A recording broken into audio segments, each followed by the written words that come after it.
اعوذ باللہ من الشیطان الرجیم بسم اللہ الرحمن الرحیم۔ ناظرین، آج کا ہمارا ٹاپک ہے ذکر الہی سے غفلت کا انجام۔ پھر جب انہوں نے اس نصیحت کو فراموش کر دیا جو ان سے کی گئی تھی تو ہم نے انہیں اپنے انجام تک پہنچانے کے لیے ان پر ہر چیز کی فرمانروانی کے دروازے کھول دیے، یہاں تک کہ جب وہ ان چیزوں کی لذتوں اور راحتوں سے خوش ہو کر مدہوش ہو گئے جو انہوں نے دی گئی تھی تو انہوں نے اچانک انہیں عذاب میں پکڑ لیا، تو اس وقت وہ مایوس ہو کر رہ گئے۔ بس ظلم کرنے والی قوم کی جڑ کاٹ دی گئی، اور تمام تعریفیں اللہ ہی کے لیے ہیں جو سارے جہانوں کا پروردگار ہے۔ اور جس نے میرے ذکر یعنی میری یاد اور نصیحت سے روگردانی کی تو اس کے لیے دنیاوی معاش بھی تنگ کر دیا جائے گا، اور ہم اسے قیامت کے دن بھی اندھا اٹھائیں گے۔ اور جو شخص خدائے رحمان کی یاد سے صرف نظر کر لے تو ہم اس کے لیے ایک شیطان مسلط کر دیتے ہیں جو ہر وقت اس کے ساتھ جڑا رہتا ہے، اور وہ شیاطین انہیں ہدایت کے راستے سے روکتے ہیں اور یہی گمان کیے رہتے ہیں کہ وہ ہدایت یافتہ ہیں، یہاں تک کہ جب وہ ہمارے پاس آئے گا تو اپنے ساتھی شیطان سے کہے گا، اے کاش میرے اور تیرے درمیان مشرق اور مغرب کا فاصلہ ہوتا، پس تو بہت ہی برا ساتھی تھا۔ ان پر شیطان نے غلبہ پا لیا ہے تو اس نے انہیں اللہ کا ذکر بھلا دیا ہے۔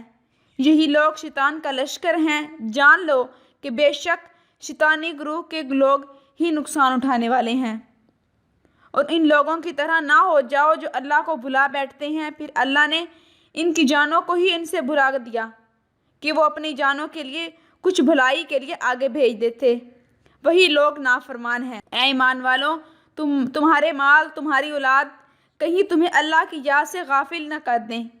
جو شخص ایسا کرے گا تو وہی لوگ ہی نقصان اٹھانے والے ہیں۔ اور جب تنہا اللہ ہی کا ذکر کیا جاتا ہے تو ان لوگوں کے دل گھٹن اور کراہت کا شکار ہو جاتے ہیں، جب آخرت پر یقین نہیں رکھتے۔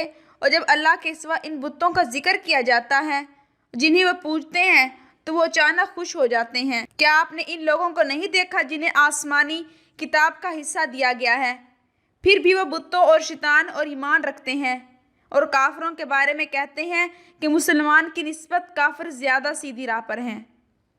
اور یاد کیجئے جب ابراہیم علیہ السلام نے اپنے باپ آزر، جو حقیقت میں چچا تھا، محاورہ عرب میں اسے باپ کہا جاتا تھا، سے کہا، کیا تم بتوں کے معبود بناتے ہو؟ بے شک میں تمہیں اور تمہاری قوم کو صریح گمراہ میں مبتلا کر دیتا ہوں۔ اور ہم نے بنی اسرائیل کو سمندر یعنی بحر کلزم کے پار اتارا تو وہ ایک ایسی قوم کے پاس جا پہنچے جو اپنے بتوں کے گرد پرستش کے لیے آسن مارے بیٹھے تھے۔ بنی اسرائیل کے لوگ کہنے لگے، اے موسیٰ، ہمارے لیے بھی ایسا ہی معبود بنا دے جسے اس کے معبود ہیں۔ موسیٰ علیہ السلام نے کہا، تم یقیناً بڑے جاہل لوگ ہو۔ بلا شبہ یہ لوگ جس چیز کو پوجنے میں پھنسے ہوئے ہیں وہ ہلاک ہو جانے والی ہے، اور جو کچھ وہ کر رہے ہیں وہ بالکل باطل ہے۔ موسیٰ علیہ السلام نے کہا، کیا میں تمہارے لیے اللہ کے سوا کوئی اور معبود تلاش کروں، حالانکہ اسی اللہ نے تمہیں سارے جہانوں سے فضیلت بخشی ہے۔ اسی کے لیے حق یعنی توحید کی دعوت ہے، اور وہ کافر لوگوں جو اس کے سوا معبودان باطلہ یعنی بتوں کی عبادت کرتے ہیں انہیں کسی چیز کا جواب بھی نہیں دے سکتے۔ اس کی مثال تو صرف اس شخص جیسی ہے جو اپنی دونوں ہتھیلیاں پانی کی طرف پھیلائے بیٹھا ہے کہ پانی خود اس کے منہ تک آ پہنچے، اور یوں تو وہ پانی اس تک پہنچنے والا نہیں ہے۔ اسی طرح کافروں کا بتوں کی عبادت اور ان سے دعا کرنا گمراہی میں بھٹکنے کے سوا کچھ نہیں ہے۔ کیا وہ لوگ اللہ جو ہر جان پر اس کے اعمال کی نگہبانی فرما رہا ہے، اور وہ بت جو کافر لوگوں نے اللہ کے شریک بنا لیے، اور ایک جیسے ہو سکتے ہیں؟ ہرگز نہیں۔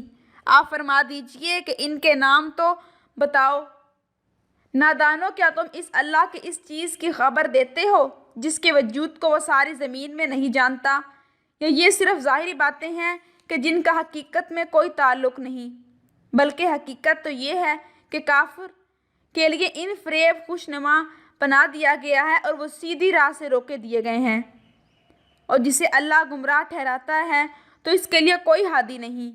اور یاد کیجئے جب ابراہیم علیہ السلام نے عرض کیا، اے میرے رب، اس شہر مکہ کو جائے امن بنا دے، اور میرے بچوں کو اس بات سے بچا لے کہ ہم بتوں کی پرستش کریں، اور بے شک ہم نے ہر امت میں سے رسول بھیجا کہ لوگوں تم اللہ کی عبادت کرو اور طاغوت یعنی شیطان اور بتوں کی اطاعت و پرستش سے اجتناب کرو۔